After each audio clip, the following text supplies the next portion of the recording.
Hello, and thank you so much for joining me today for this thought from the Bible. We're taking a little break this week from the series that we've been in for the last few weeks, considering who we are, who the Bible tells us we are. Because this week I was reading something that so encouraged me that I really wanted to share it with you. God's good at interrupting all of our carefully arranged schedules sometimes, I think, but I really hope that this is a blessing to you. See, recently I've been reading through the book of Genesis in the Bible again, and I love all of the stories that we find there. I love all of the very real people that we encounter who are just going about their lives and then seeing God's incredible intervention and hand on what they're doing in their lives.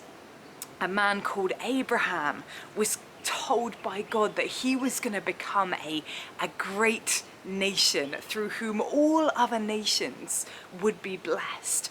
And all of this would happen through his child Isaac. But during Isaac's time, there was a terrible famine. We read about it in Genesis chapter 26, where it says, "Now there was a famine in the land, besides the previous famine in Abraham's time. And Isaac went to Abimelech, king of the Philistines in Gerar. The Lord appeared to Isaac and said, 'Do not go down to Egypt. Live in the land where I tell you to live. Stay in this land for a while, and I will be with you and will bless you.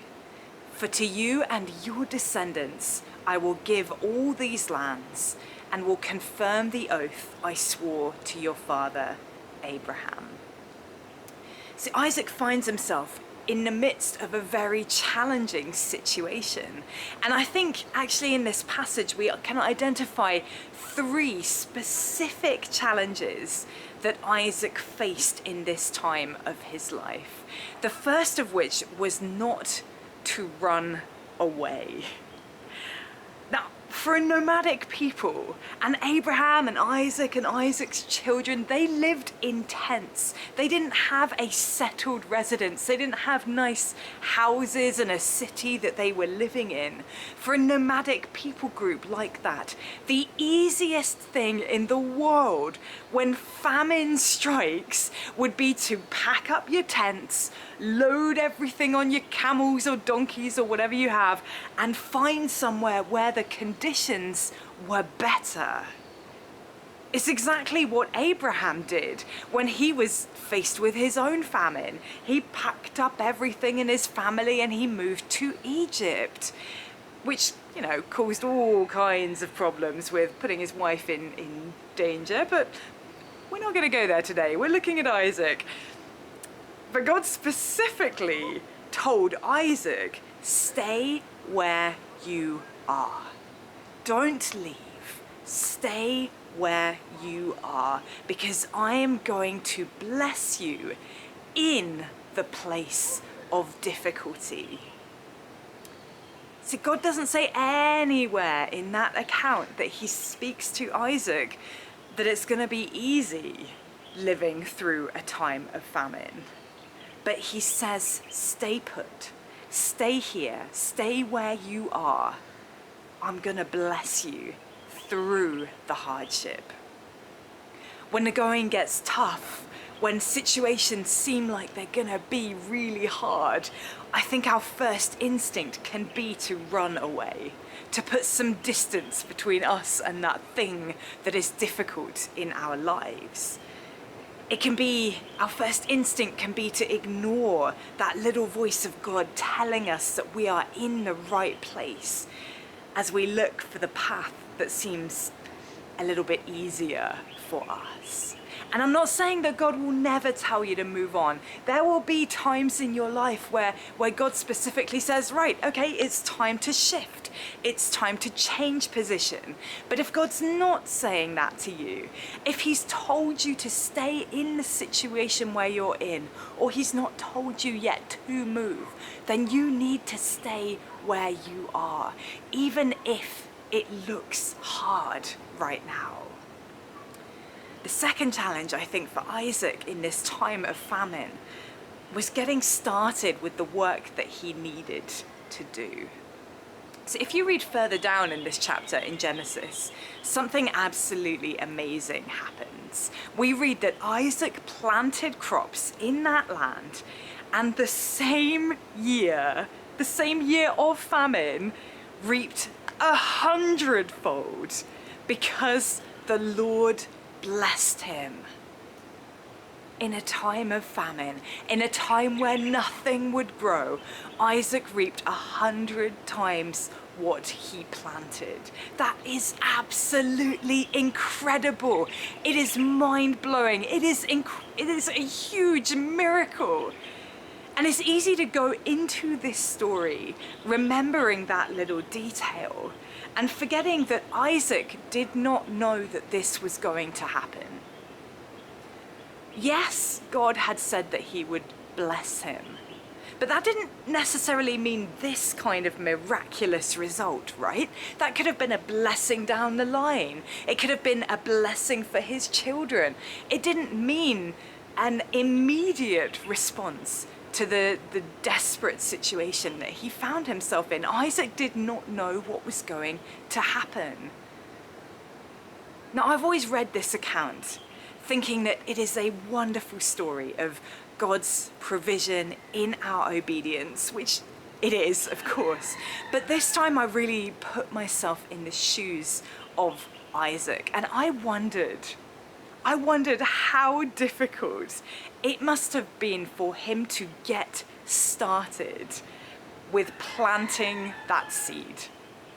I wonder if he, let it run through his fingers while he was looking out at the dry and barren land, looking at existing plants and trees that were dying for lack of water.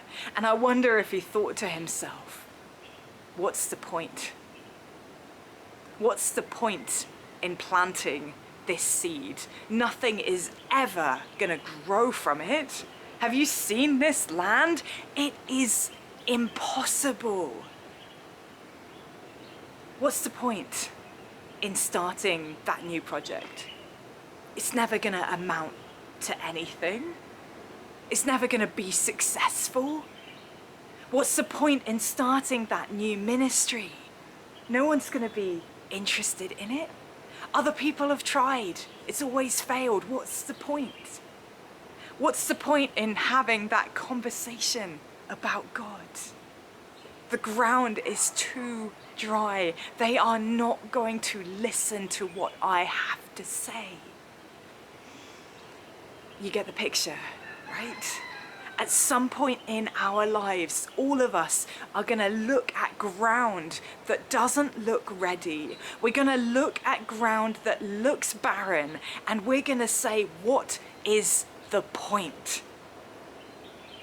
That's when we need to listen so hard to the promises that God has spoken over our lives. Because just because something looks impossible to us on the surface does not mean it is impossible for God. This is a God who could multiply that seed by 100 times when it was impossible in a time of famine. There are no limits to what our God can do. We may look at a situation and say, what's the point? When God is looking at that same situation and saying, if only they would get started, they would see the most incredible harvest.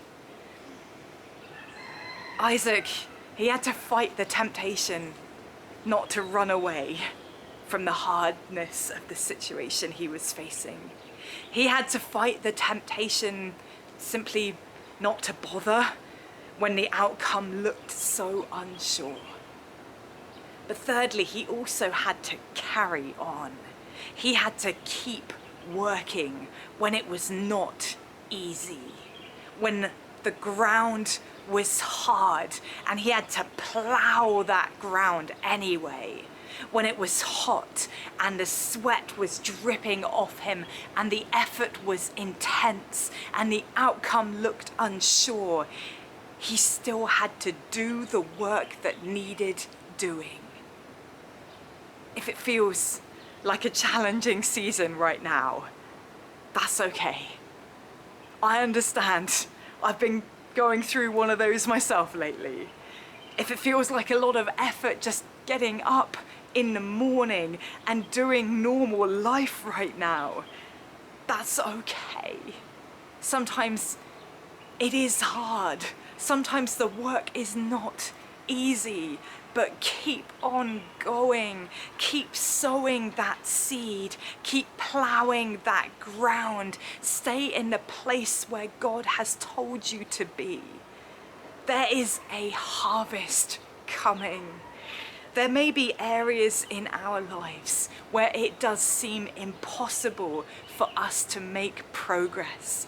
But you know what?